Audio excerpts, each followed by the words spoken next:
So this one is from the perspective of the husband who has a wife who thinks that anything beyond missionary position is gross. And so he's asking for advice on how to navigate this challenge that they're facing. So he asks, how do I help my wife overcome her initial "that's gross" response when it comes to things in the bedroom?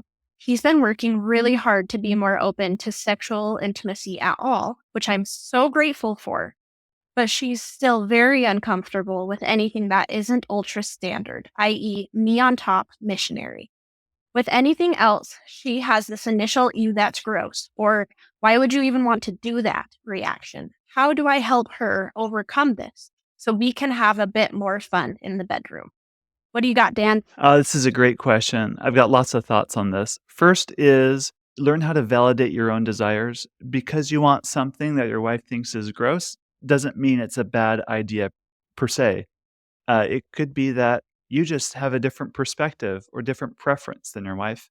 And you can still like the things you like, even though she doesn't like them.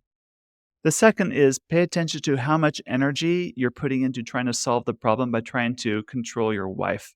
And it may not look like that on the surface. It might look like kindness and generosity.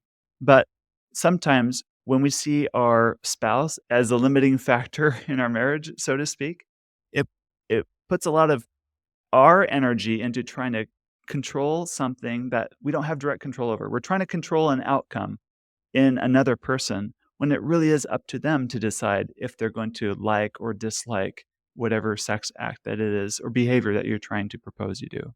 Yeah, I love that because it shows that we can't control our spouse. As much as we like to tell ourselves we can by doing XYZ, we can control the outcome they do by doing that. It's not true. No matter what we do, we can only control us. We can't control them. I So like what you just shared there. I think about an instance of a couple I coached where the husband really wanted to have oral sex with his wife. Giving or receiving, didn't matter. Just really thought that would be a beautiful way to set their marriage to like the next level. And she didn't want it. And no matter how hard he tried, how hard he convinced, she just wouldn't change her mind about it. And the amount of time and energy spent trying to change her mind or complain or pout or shame her for not wanting it, it was all just driving a deeper wedge between them. And it wasn't until she decided on her own that she will try to like it is when it made a difference. Like you can't do it for your spouse. In this story, she had to decide, I am going to try to learn to like it. That's when things will change. It reminds me of a joke. How many therapists does it take to change a light bulb?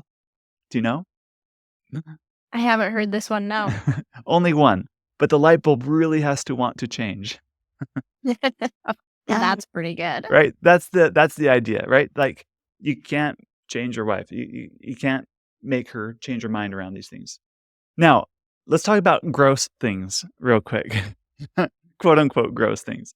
I think it's very normal for men and boys to be less grossed out by sex. Do you agree, Caroline? Yeah, I mean, I think it also depends on your upbringing, but just like at the root, I feel like, yeah, guys are less grossed out by things than women are.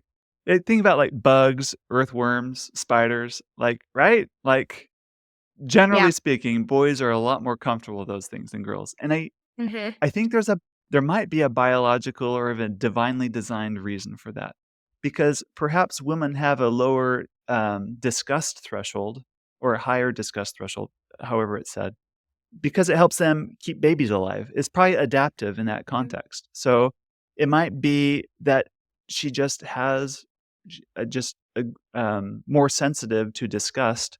And so certain things you're proposing in sex might be a little bit more difficult for her to accept because of that adaptive quality that she has. And in the right context, it's adaptive. Maybe in your sexual context, it's not serving you very well. So that's probably something worth examining. Yeah, I think it would be interesting to dive deep on why she believes it's gross, like why she has these feelings, like what beliefs are fueling these feelings behind thinking that different things regarding the sexual relationship is gross. It would be an interesting conversation for them to have in a non-judgmental way, not with the end goal of, oh, learning these root beliefs are going to change her choices, but just to learn more about her and why she feels and believes the way she does. And then that would give both of you the opportunity to have some deeper discussions about it. And you could understand her better, and then she could understand you better. And maybe down the road, it would help her to feel more comfortable. Maybe not, but at least you'd better be able to understand why she feels the way she does.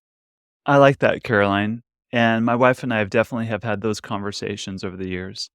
And even in my own marriage, there were things that were an absolute no, like 10 years ago, 5 years ago, 3 years ago, or even 1 year ago that are now a possibility in our relationship. So I guess realize too that you may not be having all the gross fun you want to now, but over time, things can change. Things do change. Of course, there's no guarantees, but generally, as men and women mature, they become more self-secure, and then they don't let their past insecurities inhibit them so much in sexual things. So just give it some time might also be a solution. So a lot of patience and grace is going to be needed for that. No, I totally agree. I similarly, when I first got married, I was like, oh, I will absolutely not A, B, C, D. And then things change as I myself have gone through my sexual scripts that I had and go, oh, is this actually true? Or is this serving me in my marriage? And really analyzing those beliefs, those scripts that I had. And once I had the ability to reflect on that, it changed what I then was willing to try and not try. And so Yeah. I think I like that you shared that that's something you experienced because I think that's just something that universally happens to a lot of couples. You might be surprised at where you see yourself later. You can't force it though, right, No, Caroline? It no, kind you of can't. unfolds, right? So in the Yeah. meantime, Anna warned this man that, first of all, differences and preferences are normal. So that's okay. There's nothing wrong with having different preferences or perspectives on things. But I'd warn you about taking up a one up position, as I call it in my Mm. coaching program. This is when you take the I'm superior to you because I have it figured out and you don't. Or you're the limiting factor in our marriage because of your insecurities and hangups around sexual things. Taking that attitude puts you on unequal grounds. It says basically, I have more authority or more of a say in our marriage than you do, which really interferes Yeah. with intimacy because in order to be truly intimate with someone, you need to have a good sexual friendship with someone. You need to be on equal Yeah. grounds.